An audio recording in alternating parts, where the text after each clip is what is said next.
Hello and welcome to SteveKnows. It's time for the weekly VR news update, and we have more details on the state-of-the-art Meta headsets that we spoke about last week. We have full Codec Avatars on the Meta Quest headsets, a potential for Game of the Year on standalone, and much more. So I think that is enough chin-wagging. Let's get started.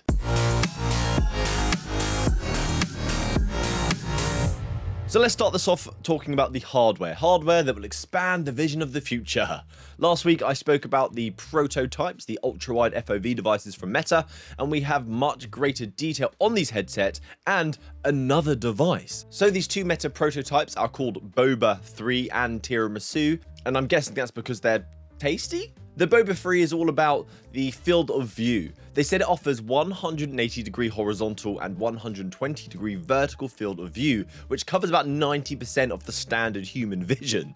The Quest 3 at the moment has 110 by 96 degree FOV, and the 3S even less at 96 by 96, so that only covers like 46-50% of the human eye. It also rocks a 4K by 4K per eye display resolution with a 30 ppd at the center of your vision, so it is going to look super sharp. Nothing groundbreaking there with the ppd, but it looks really good. They're obviously looking to get the best immersion possible. The crazy thing is though, even with that massive field of view, they've kept the weight roughly the same as the Quest 3, 660 grams for the VR variant of Boba and 840 grams for the mixed reality pass-through variant of Boba. And they're both using proper head straps, not the lightweight elastic thing, so it's okay, but it's going the wrong direction. It's still a bit too heavy. I want lighter. Then there's the controversial Tiramisu, which takes the niche of realism over immersion. And this is rocking a absolute jaw-dropping 90 ppd at the center.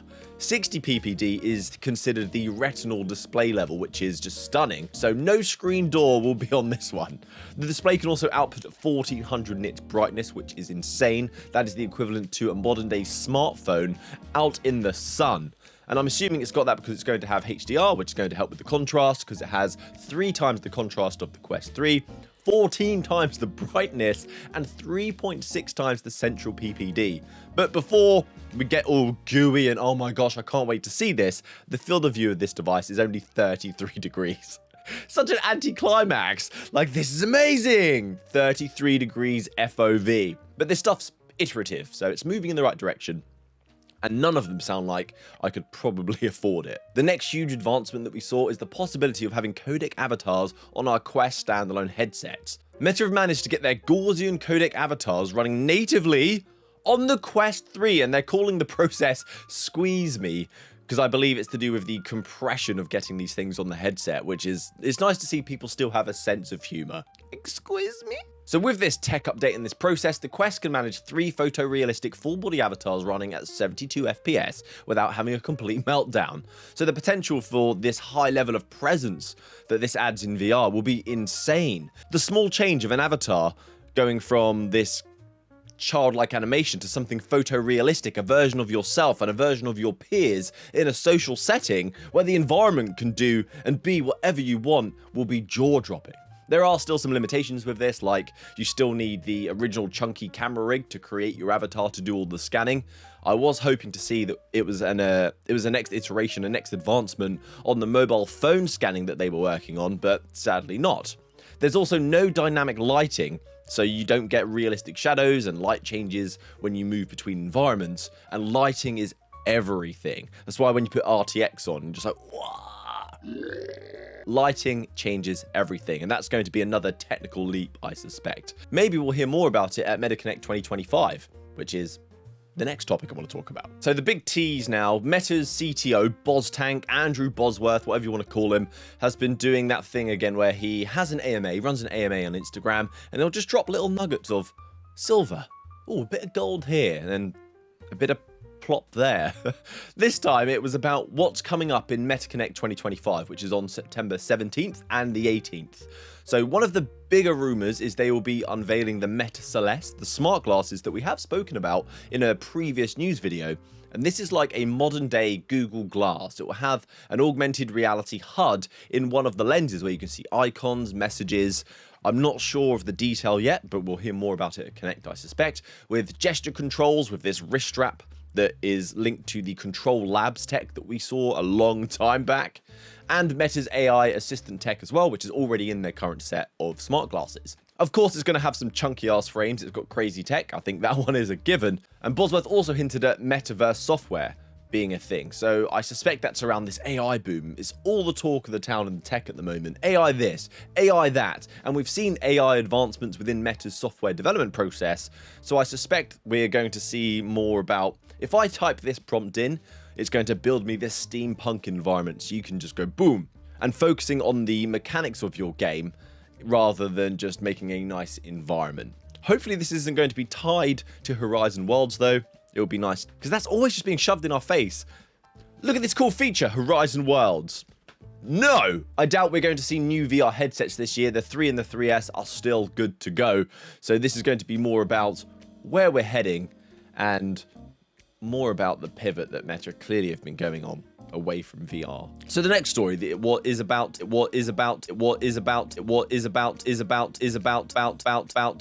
before last, it was AI-driven 3D conversion of Instagram. Then it was the 3D conversion of our own photos on our Quest. Now it's the 3D video conversion on Instagram on your Quest headset as well. So you can view standard flat screen videos in 3D if you're using Instagram on your Quest headset. So it can take any video and use AI to convert it into a stereoscopic experience. And I like this. It takes out the extra steps from your usual social media posting. So if you post a picture on Instagram, later on down the line, you want to view it in 3D, relive that memory, it'll be a seamless experience. Just put the headset on and go to Instagram, not a chore of uploading it, converting it. So it's great to see. I really do like that. It's not 6DOF video though, it's just, it creates layers and splits them and gives you that sense of depth. Something more exciting though, let's talk about games. And I've only got one game, but it's a jaw-dropping looking title for Quest standalone. This one is Arken Age. It is coming to the standalone platform. It is coming to Quest 3, and this is an action, adventure, sci-fi, fantasy, insert a genre here. It has sprawling environments, magical powers, and a really strong focus on combat, hand-to-hand, and with projectiles. So you'll explore mysterious landscapes, uncover hidden lore, and fight enemies using a mix of weapons that could be chosen to fit your playstyle. So they are boasting a 10-hour campaign with this, over 20 different worlds for you to engage with, and 32 modifications for your weapons as well. And looking at the video teaser, the trailer, the scale of everything, the use of colour, it reminds me of Until You Fall, one of my favourite games visually and mechanically. And it gets me excited, although the Quest 3 version is only going to be running at 72 frames per second. But not the end of the world, because they are going to have full content parity with the PC version. You're not going to get a stripped back version for the Quest 3 where you're missing content, because there was a trend of that a while back. But no, you're going to get the entire full game on standalone. In the video, if you look and you're vigilant, you will see drawbacks of this being on the Quest 3, like shadows are not where you would normally expect them to be, unless it's the angle of capture of the POV. But my main concern about this is I don't want the combat to feel like paper mache, kind of fitted. And I don't want the guns feeling lifeless. It happens too often with these experiences. I hope it delivers, because this has the potential to be one of the massive hitters of 2025 in the VR space, alongside Deadpool on Quest 3. And as we're coming to the end, it's time for the quickfire news stories. Some nice to knows that don't need much explaining because you're not idiots. So we have a Walkabout mini golf collaboration with Nico Atsume coming on August 14th. This is a Tokyo themed course that has neon lights, city vibes, a cat shrine, and appearances from Neko Atsume cats plus capybaras, which I don't think actually they don't tie together, do they? But still adorable nonetheless. It's all about being cute. This is another great course option from Walkabout, and they always seem to be so diverse, so much variety. So yeah, hats off to you guys. It is a new month, which means we get a new set of Horizon Plus games in August. So this time you're getting the Room VR, A Dark Matter, and Starship Troopers Continuum.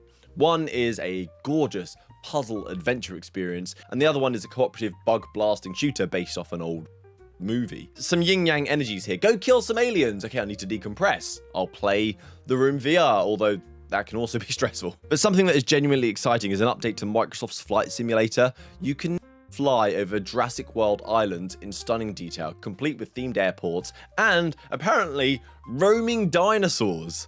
Just flying over the nebula, looking down, seeing Bronchosaurus. That would just be Give that whoever came up with that idea, give that person a raise. So anyway, that's it from me today, guys. I hope there was something here to get you excited about VR again, excited for what's to come. Please hit subscribe so you can join me next time. It helps me massively, so thank you in advance. But more importantly, have a great week. Happy gaming. Good day.